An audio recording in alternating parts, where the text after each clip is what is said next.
여러분 안녕하십니까? 해외 동포 여러분들께서도 안녕하시죠? 동국대 향감만엽지연구실장 김용혜입니다.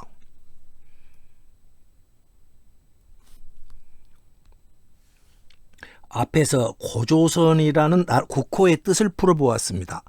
조선이여 영원하라. 이렇게 하늘에 비는 의미가 나왔습니다. 오늘은 신라 개국시의 국호 서나벌과 서라벌이 무슨 의미를 갖고 있었는지 확인해 보겠습니다. 놀라운 내용이 나오게 됩니다. 삼국사기에 혁거세가 즉위하면서 국호를 서나벌이라 하였다고 기록되어 있습니다. 시조 박혁거세 즉위, 국호 서나벌 이렇게 되어 있습니다. 서나벌이라는 국호의 뜻을 풀어보겠습니다. 현재까지 많은 사람들이 다양한 의견을 제시하였습니다. 그것들이 맞을까요? 누구도 장담하지 못할 것입니다. 저의 풀이도 원 오브 댐일 수 있습니다. 그러나 저는 향가 연구가로서 향가와 향언의 시각으로 서나벌과 마한, 진한, 변한, 가락, 부여, 고구려, 백제 등 우리나라 고대 국가들의 이름을 풀어보도록 하겠습니다. 일관된 논리에 입각해서 풀어보겠습니다. 신라는 고조선의 유민들이 세운 나라입니다. 앞에서 말했습니다. 고조선과 신라의 향언 문화가 있었다. 국가적 의미를 가진 중요한 이름을 향언으로 짓고 있었다. 예를 들면 고조선이라는 국호, 혁거세 탄생과 관련된 나정과 알이 향언으로 된 이름들이었습니다. 조선은 동틀 때 미약한 해가 한낮에 해가 되듯이 지금은 같이 시작된 작은 나라이겠지만 장차 큰 나라가 되게 해달라 이렇게 천지신명에게 고하던 향언이었습니다. 고조선의 뜻은 조선이여 영원하라.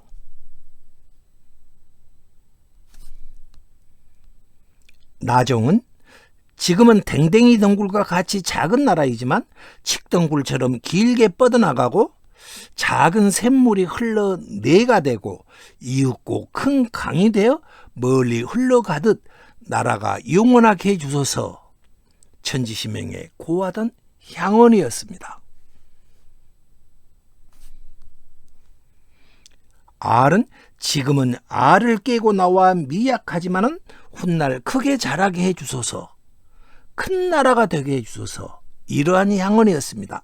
알은 고갑자 알봉의 약자였습니다. 고조선 사람들은 자신들의 향언 문화를 가지고 한반도로 왔습니다. 경주에 내려온 뒤 자기들의 문화에 따라서 나정과 알이라는 향언을 만들고 있었습니다. 고조선 이 세 글자의 뜻과 나정과 알은 한자만 달랐지 뜻은 동일하였습니다. 한자만 다르지 뜻은 똑같다. 이에 주목해 주십시오. 오늘 말씀드릴 이야기의 키워드가 한자만 다르지 뜻은 똑같다. 바로 여기에 있습니다. 고조선의 문화를 이어받은 신라 사람들은 국가적으로 중요한 이름을 지을 때 향언으로 지었습니다. 당연히 나라 이름도 향언이었을 것입니다. 서나벌은 혁거세가 개국할 때 지었다라는 나라 이름입니다. 향언이었을 것입니다. 뜻은 무엇일까요? 혹시 서나벌은 나정과 알과 관계가 있지 않을까요? 관계가 있었습니다. 또 한 가지 이름을 지을 때 검토되어야 할 법칙이 있습니다. 기억해야 할 법칙입니다. 신라인들은 이름에다가 청언과 보언이라는 것을 추가하기도 하였습니다. 서나벌에도 이러한 장명법이 사용되고 있지 않았을까요? 이 점도 동시에 확인되어야 할 것입니다. 서나벌이라는 국호 세 글자를 검토해 보겠습니다. 향가를 연구하는 사람이 보면은 금방 눈에 들어오는 글자가 있습니다. 가운데 글자 나라는 글자입니다. 서나벌 할 때 나라는 글자입니다. 만엽 향가에서 비교적 자주 쓰이고 있는 보원입니다. 나는 어찌하리요 나입니다. 어찌하리요. 향가 가사의 뜻대로 일이 이루어지게 해주소서. 이렇게 빌라는 보원으로 기능합니다. 원래 이름에 해당하는 글자 사이에 나라는 글자가 가운데 끼워져 있습니다. 창기파랑의 기파라는 화랑의 이름에는 파라는 보원이 뒤에 붙어 있습니다. 모죽지랑가의 작자 드고곡이라는 낭도의 이름에도 오라는 보원이 가운데 끼워져 있는 것입니다. 서나벌에서 보원 나자를 그러면은 빼버리고 나면은 서벌이라는 두 글자가 남을 것입니다. 서나벌이라는 국호의 원래 이름은 보원을 빼고 나면은 서벌이었던 것입니다. 서벌. 어디선가 들어보셨죠? 셔블 발기다래 뭐 등등등 학교에서 이런 말 배웠지 않습니까? 서벌이라는 두 글자 이름을 풀어보도록 하겠습니다. 고 조선의 뜻과 나정 알봉의 뜻이 같다고 했습니다. 고조선의 뜻과 나정 알봉의 뜻이 같더라 이렇게 말씀드렸습니다. 서벌이 그런데 서벌이 놀랍게도 고조선과 같은 뜻을 가지고 있었습니다. 서벌이라는 두 글자를 일단 고조선과 나정 알봉과 같은 의미 그 의미 향언으로 풀어보도록 하겠습니다.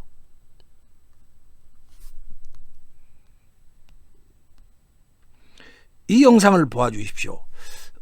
가운데 그림에 하단부 오른쪽 빨간 원이 있습니다. 그게 지도상으로 보면 경주의 나정의 위치입니다. 그런데 왼쪽에 파란색 박스 안에 자세히 봐주십시오. 조그만 실 같은 내가 흐르고 있지 않습니까? 그리고 왼쪽에서 큰 강가 만나고 있죠. 요게 바로 형산강입니다.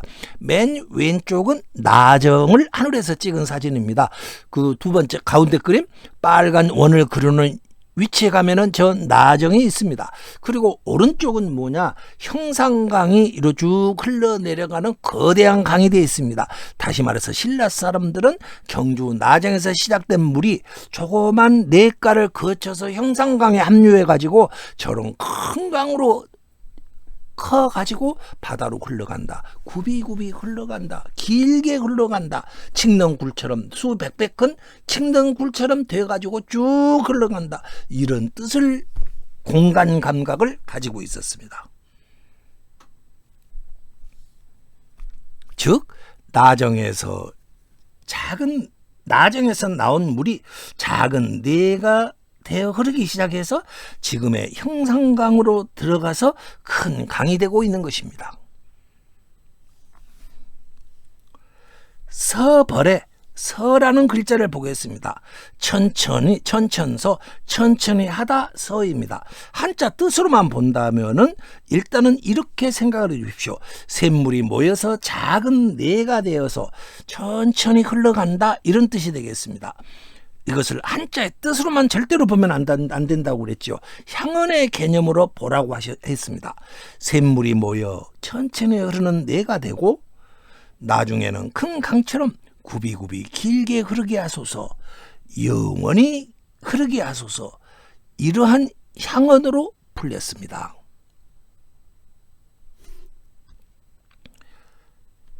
향언으로서의 서는 나정의 정자가 가진 뜻과 연결될 수 있었습니다.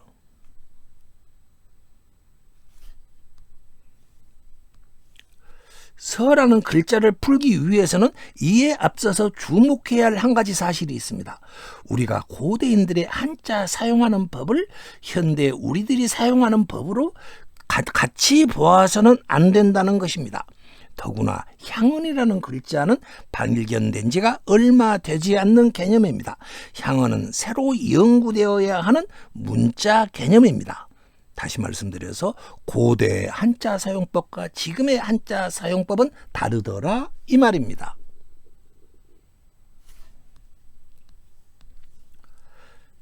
서라는 글자를 예로서 아까 드린 말씀을 검토해 보도록 하겠습니다. 이 서라는 글자를 영상과 연결지어서 풀어보도록 하겠습니다. 이 지도를 보아주십시오. 아랫부분, 아래 붉은 원 나정에서 샘솟은 물길이 옆에 흐르는 형산강으로 흘러가다가 지금의 형산강과 합류하고 있습니다. 정이라는 글자는 우물정자입니다. 우물 속에 보면은 물이 나오는 샘구멍이 있습니다. 우리가 물이라면 새암이 있고, 이러한 광복절 노랫가사에 나오는 새암, 우리가 물이라면 새암이 있고, 즉 샘에 해당됩니다. 이 천천서라는 천천이라는 서자는 우물 새암에서 솟아나오는 물이 모여서 천천히 흘러간다라는 뜻, 그런 개념입니다. 즉 나정에서 시작되어서 형산강에 이르기까지 물이 가진 여러 가지의 성격들 중에 하나가 되는 것입니다. 다시 말씀드려서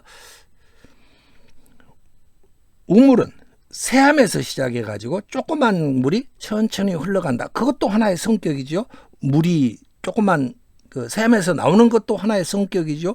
큰 강이 되어서 흘러간다는 것도 물이 가진 하나의 성격이 되는 것입니다. 그래서 여기 나오는 서는 물이 가진 여러 가지의 성격 중에 하나가 되는 것입니다. 서라는 글자를 영원하다 이렇게 보려면은 서가 우물정자가 향언으로 되듯이 서와 정이 두 가지가 동일한 뜻으로 보아야만이 서도 영원하다 이러한 향언이 될 수 있을 것입니다. 만일 그렇게 된다면은 이 두 글자 다 우물정자와 천천서자 이 두 글자 다 영원하다 이렇게 풀려야 하는 것입니다. 현재까지는 어디까지나 가설입니다. 이것이 차츰 풀려나가게 됩니다. 수많은 입증에 의해서 이 말이 맞다 이렇게 확인되겠습니다. 논리를 조금 더 확장해 보도록 하겠습니다. 나정에서 나오는 물이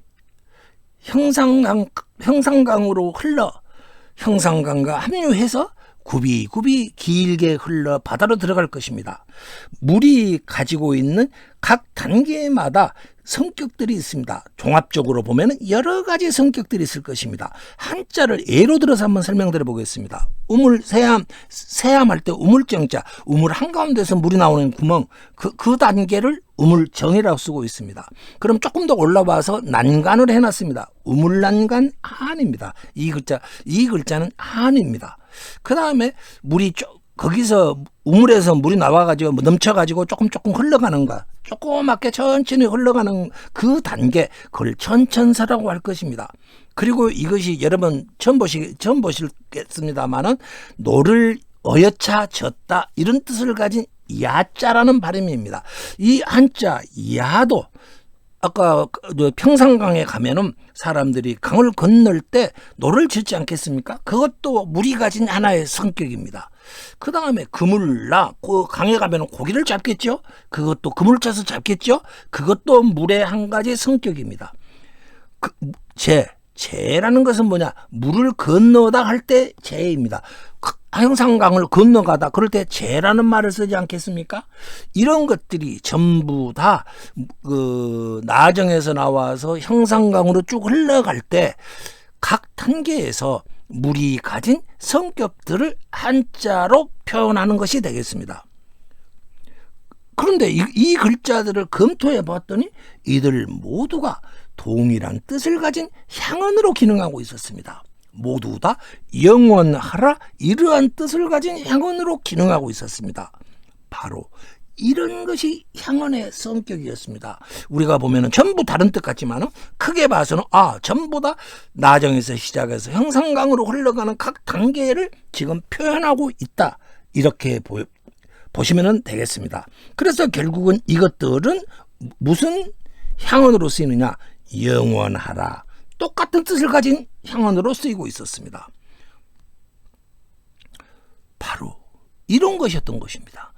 충격적이었습니다. 이 모든 글자들의 지금 한 가지 뜻, 한 가지 향언으로 쓰이고 있다. 이것을 발견하고 저는 충격을 받지 않을 수가 없었습니다. 그 다음으로 서벌이라는 두 글자 중에서 벌이라는 한자를 보겠습니다. 이 벌이라는 한자는 정벌하다, 어디를 정복하다 할 때 정벌하다 벌자입니다. 이것이 어떻게 크다와 연결될 것인가? 이웃 나라들을 정벌해가지고 정복하면은 나라가 어떻게 되겠습니까? 큰 나라가 되겠죠. 크다와 연결되는 글자입니다. 벌이. 바로 이것도 향언으로 볼 수가 있었습니다. 큰 나라가 되게 해주소서라고 할 때 벌자를 쓰고 있었던 것입니다. 벌이라는 한자를 발음소리로 말할 때는 벌판할 때의 벌일 것입니다. 서라벌 할 때의 그 벌판을 서라벌이라고 하지 않습니까? 벌은 벌판으로서 크다라는 의미도 가지고 있었습니다.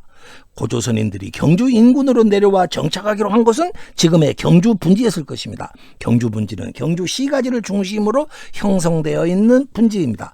동쪽으로는 토암산, 서쪽으로는 구미산, 남쪽에는 남산으로 둘러싸여 있고 북쪽에 평야가 펼쳐져 있습니다. 벌판의 벌은 바로 이러한 평야지도로서 동시에 크다라는 뜻도 가지고 있었을 것입니다. 벌이라는 한자는 뜻글자와 소리글자 둘 다 크다라는 의미와 연결되고 있었습니다. 제가 일타쌍피글자를 말씀드렸죠.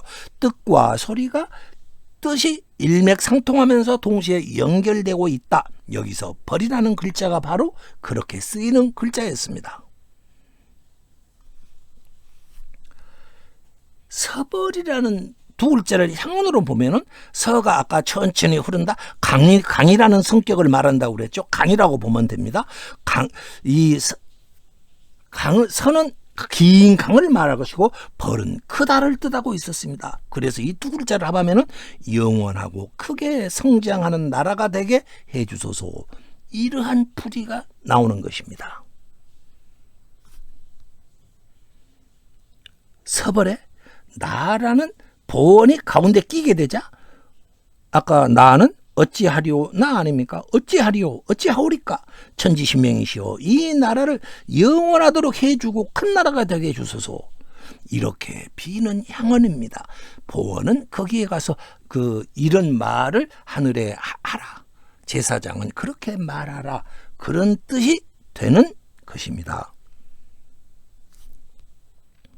놀라운 사실이 여기서 나옵니다. 신라가 정복국가였다라는 사실이 밝혀집니다. 신라는 개국 초부터 인근 나라들을 정복하게 해달라고 하늘에 빌던 정복국가로 출발하였던 것입니다. 정벌하다 벌자 아니겠습니까? 이후 신라가 지증왕과 진흥왕과 같은 정복군주의 대를 거치면서 지속적으로 팽창해 가고 있습니다. 바로 그러한 것을 받쳐주는 정신적 원동력이 바로 이러한 옆 나라들을 정복하게 해주세요, 그렇게 해서 큰 나라가 되게 해주세요, 이러한 국가 이념에서 나오지 않았을까 저는 생각해 봅니다. 여기서 중요한 사실을 알게 됩니다. 고조선의 문화가 고조선 사람들이 내려오면서 그대로 신라에 왔기 때문에 그 통째로 이식되고 있었다. 이 사실을 먼저 소환해 주십시오. 조선은 큰 나라가 되게 해주소서, 이런 뜻이었던 것입니다. 향언으로서 큰 나라가 되게 해주소서 이랬습니다. 그렇다면 고조선이 지향하고 있는 큰 나라가 되게 해주소서 할 때 큰 나라의 성격은 무엇이었을까요? 확인할 수 있습니다. 고조선의 디아스포라들이 만들었던 나라 선하벌, 그 선하벌이라는 나라의 뜻이 옆 나라를 정복하게 해주세요, 이런 뜻이었습니다. 옆 나라를 정복해서 큰 나라를 만들어주세요, 이런 뜻이었던 것입니다. 그렇다면 고조선도 바로 그 고조선의 문화가 바로 신라로 내려왔기 때문에, 선하벌로 내려왔기 때문에 옆 나라를 정복하게 해달라는 뜻으로 풀이가 가능합니다. 즉 고조선인들은 정복을 통한 큰 나라 건설을 지향하고 있었습니다. 고조선은 동북아를 제패하고자 하는 야심을 가진 국가였을 것입니다. 이를 이어받은 고구려의 광개토대왕 장수왕의 DNA도 바로 여기에 있었을 것입니다. 우리 민족이 가진 역사의 DNA 하나가 밝혀지게 되었습니다. 김용의 TV는 향가로서 민족사의 진실을 추적해 나가고자 하는 TV입니다. 많은 분들께서 후원 주셨습니다. 유병환, 이석주 선생님 감사드립니다. 손정재, 황인대 선생님께도 감사드립니다. 더욱 성실히 노력하도록 하겠습니다. 고조선? 이 국호의 뜻이 서나벌이라는 국호의 뜻으로 그대로 이어지고 있었습니다. 또 동시에 서나벌이라는 뜻은 나정, 길게 영원하게 해주세요. 알봉, 크게 해주세요. 이 두 가지의 뜻과도 완전히 같았습니다. 즉 고조선가, 나정, 알봉, 서나벌 이 모두가 뜻이 일치하였습니다. 신라로 내려온 고조선의 유민들이 나라를 만들었습니다. 그리고 고조선이라는 국호가 가진 뜻을 그대로 이어받아서 나라 이름을 짓고 있었습니다. 다만 썼던 한자를 달리했을 뿐이지 뜻은 그대로 이어받고 있었습니다. 여기서 저는 가설 하나를 만들 수가 있었습니다. 가설의 첫 번째 가설은 나라 이름은 고조선이라는 이름이 가진 뜻으로 지었다. 두 번째는 그러나 한자는 조선, 고조선과 다른 한자를 쓴다. 이러한 가설입니다. 저는 이 가설의 이름을 일단 고조선 가설이다 이렇게 이름 붙여 보았습니다. 이것이 만일에 예외 없이 적용이 된다면은 고조선 가설에서 고조선 국호의 법칙으로 될 것입니다.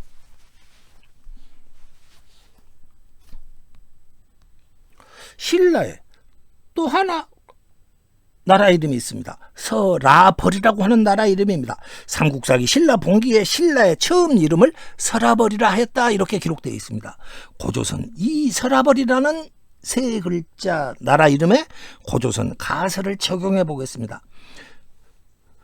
고조선 가설이 맞는다면은 서라벌이라는 나라 이름도 고조선의 뜻과 동일한 뜻으로 풀려야만 할 것입니다.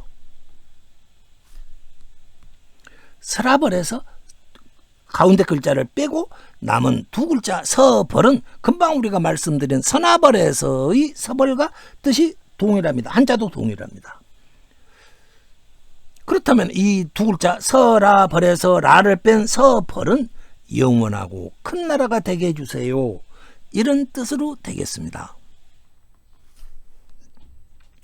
그렇다면 서벌이라는 두 글자 사이에 끼어있는 라라는 글자는 무엇인가? 라는 징을 치다 할 때의 징라입니다.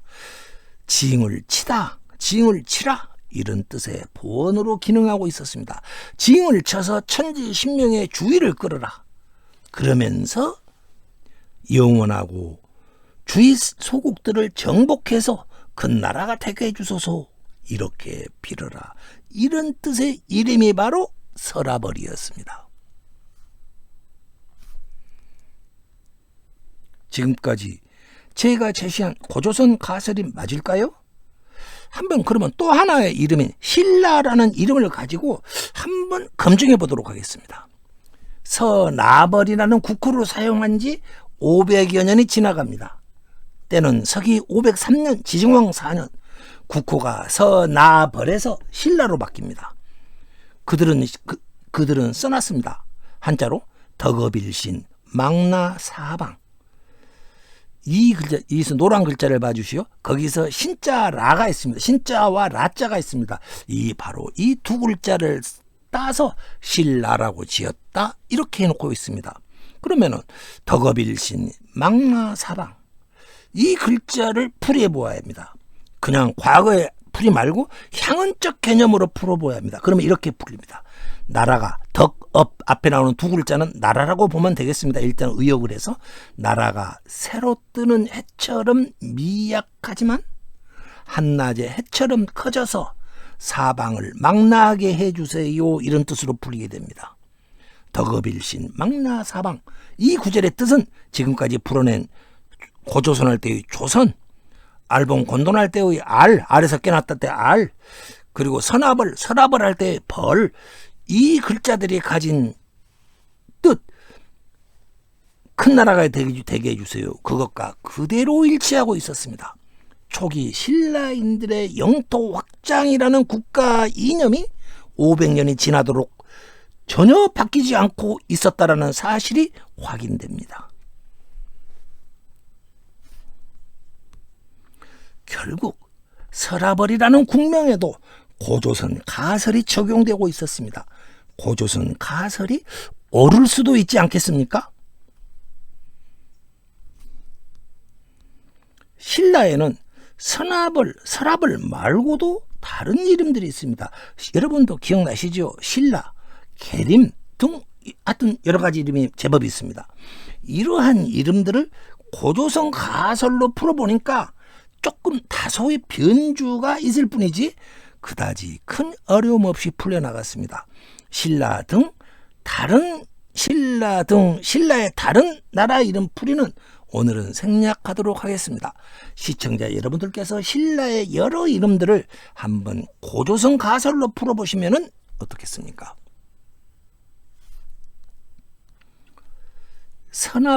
서라벌 국고에서 지금까지 제가 뽑아낸 알게 된 사실들을 정리해 드리겠습니다. 서나벌과 서라벌은 뜻이 동일하였다. 이 두 가지 뜻은 고조선과도 동일하였다. 그러나 한자가 달랐다. 서나벌과 서라벌은 이름에다가 청원이나 보원을 추가하는 특유의 장명법이 사용되어 있었다. 고조선인들이 내려와서 지은 다른 고대 국가의 이름들에도 혹시 고조선의 가설이 사용되어 있을 수가 있다.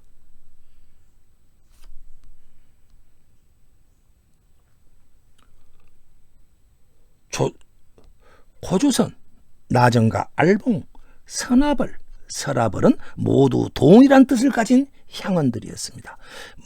영원하고 큰 나라가 되게 해달라고 비는 뜻이었습니다. 저에게는 큰 충격이었습니다. 여러분들께서는 어떠십니까? 저는 원래 빈둥거리기를 좋아합니다. 그런데 사태가 이상하게 꼬이고 말았습니다. 고조선 디아스포라들이 만든 나라들의 이름이 다른 나라들의 이름을 확인해보지 않을 수가 없게 되었습니다. 제가 완전히 골병이 들게 생겼습니다.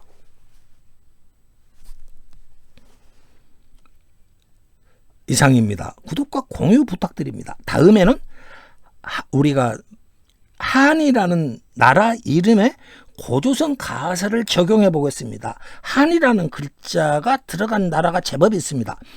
삼한 할 때의 삼한, 마한, 친한, 변한, 심지어 대한민국 할 때의 한자들이 바로 그것입니다. 여러분 혹시 우리나라 이름 대한민국의 뜻 아십니까? 드디어 대한민국의 뜻을 풀어낼 시간이 목전에 다가왔습니다. 진짜 놀라운 뜻이 나타납니다. 낯선 내용 들어주셔서 감사합니다.